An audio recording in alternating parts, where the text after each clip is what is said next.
than 24 hours after the Hillsborough County School Board voted in favor of boundary changes that could impact thousands of students, we're taking your questions straight to the superintendent. 10 Tampa Bay's Megan Myers spoke with him this afternoon about what happens next.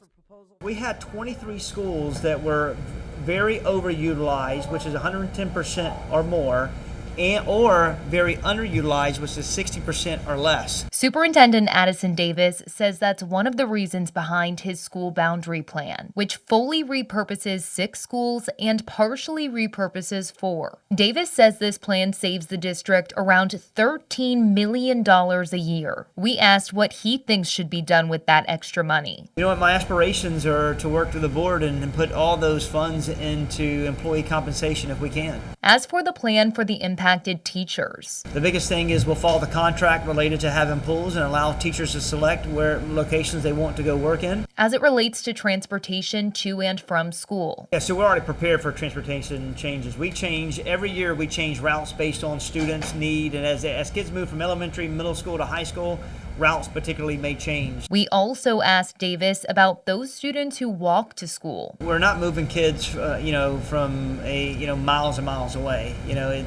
Some are less than 2 miles, so there's ability that they can walk, and we'll be able to look at hazardous walking zones as well and be able to address them and provide transportation where needed. The proposed changes need to get through one final round of votes on June 6th. Right now, Superintendent Davis says this is the time for parents to stay informed on how this could impact their children. And the biggest thing that we did, and I think is smart, was push it off for 1 calendar year.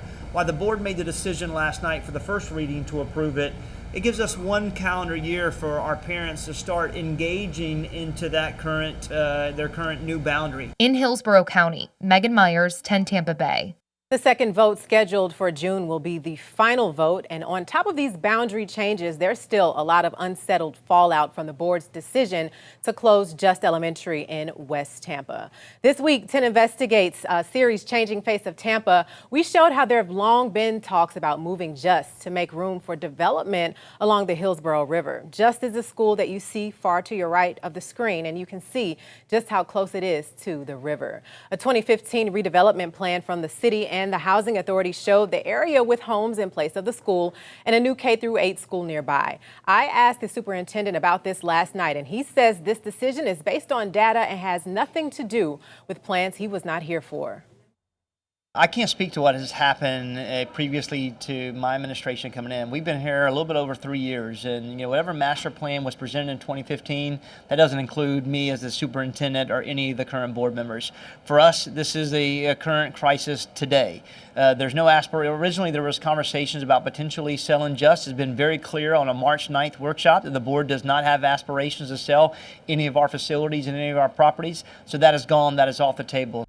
The district has not said with certainty what will happen to the building, but we will keep asking until we find out.